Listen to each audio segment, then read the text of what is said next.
Okay, so I'm even being told when to stop the recording. There's like a feeling bubbling up in myself, and it says stop now. What is this? It's like upside, I mean, not the camera, but the display. You know, sometimes it's just weird what's happening here, but it's still recording, so I shouldn't be overly worried. It's nice weather, I'm outside here, angel message, if you will. You know, I'm still on the path, right? You know, I don't feel like I used to feel when I was a child. I pick up much more things, many more things. I feel more things. I dream differently. I used to have dreams already as a child, like a lot of them, but I never made much of it, and I couldn't make much of it, but it did, you know, they're still around. I can imagine, I can still remember the feeling that I used to have about those dreams. And they were weird dreams. You know, somebody once said, you know, do not talk about a dream. You know, if you talk about dreams, you have to keep the water running. Okay, right? It's like, is that true? You know, if you talk about dreams, you have to keep the water running. It's just, okay, it could be that you just want to dissipate the energy.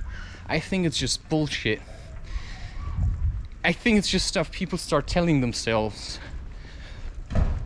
because it just makes them feel better. Because if somebody would talk to you about a dream, then they usually would probably, yeah, let's say it's a nightmare. You don't want the energy in the room, so you keep water running so that it's being washed down the drain. But you don't have to do that, because if the listener is non-judgmental and he just listens to the dream without commenting or judging it in his mind, he's already letting it go, which means you don't have to let water run. I mean, I've heard people that said, don't whistle inside to attract dark spirits. What the fuck are you talking about? I mean, are you so insane? Or is that the truth? I mean, I've spent time with people who hold these kinds of ceremonies, these ayahuasca ceremonies. You know, I've lived with them for a week, 2 weeks, and I've been there many more weekends. But at one point I felt like it was kind of getting really weird.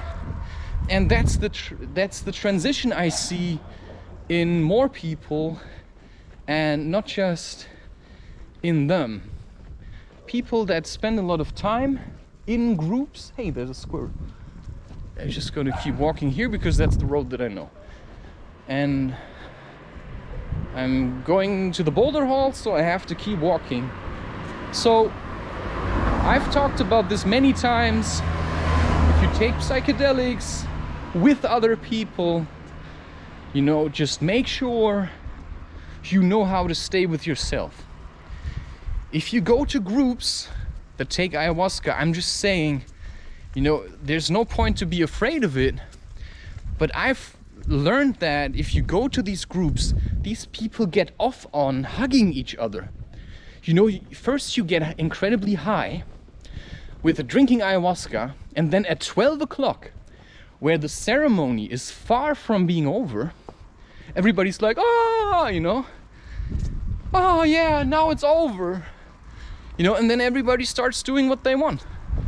And maybe it lasts until 3, maybe 4, doesn't matter. I've had sessions that stopped at 12. And, you know, then everybody's like, oh, now it's done. And then they get together and everyone hugs everyone. Like, not all at once together, but I hug this person and then I hug that person, and I continue to do so until I've hugged every person in the room. And what they don't understand is that this is very stupid. I mean, that's like ignorance right in your face. And not just a bit of it, that's like all of it. You know, all the ignorance that you can find in the room right in your face. And that's like the collection of ignorance from each person. And so if you're there and you're conscious about what that means, you know, how you open yourself with psychedelics, how your energies are going to merge into each other, that it's basically, yeah, like sex. If you do this for a very long time, you know, it's the same thing. So if you smoke cannabis and you go to a city, it's like you're fucking everyone. Do you want to have sex with homeless people? Do you want to have sex with the mayor?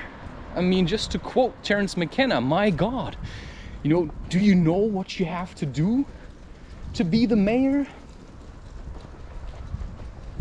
Do you know what you have to do to be the mayor?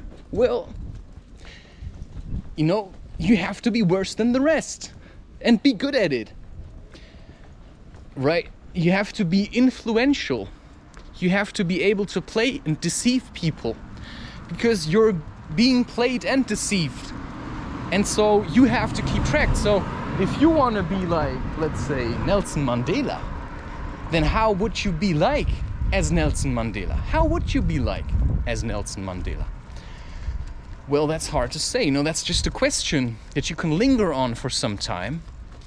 I'm certainly getting more relaxed into speaking whatever I want. I mean, there was just a couple walking past and I was just on the verge of saying something with sex.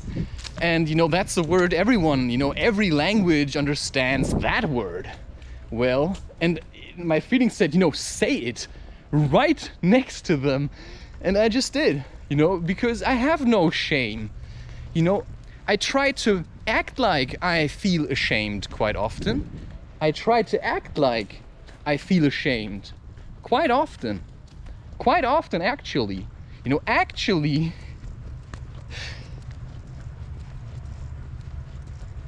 yeah, you just have to be in my head. I mean, because you don't know what's going on behind the scenes. I mean, I'm just talking to you, but in my mind, there's just like all kinds of shit. I mean, while I'm talking to you, I'm just planning my way.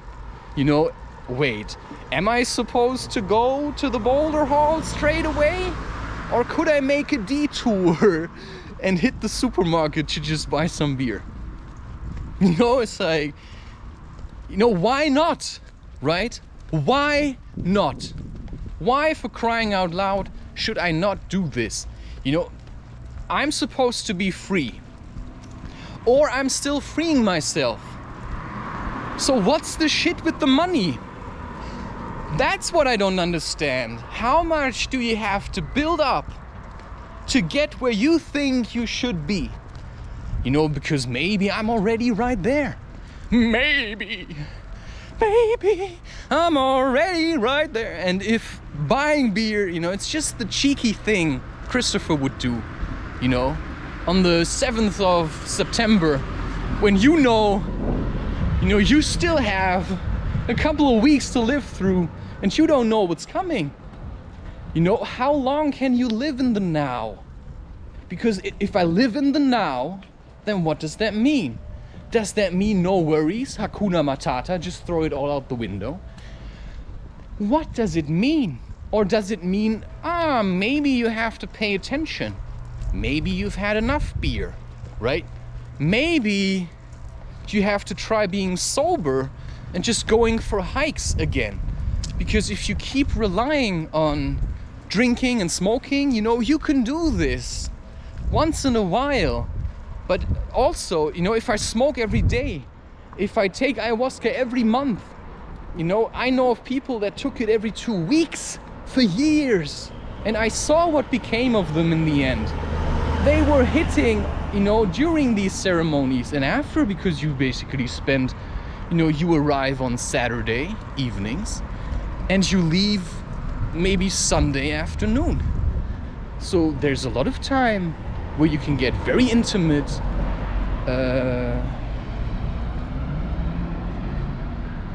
Yeah.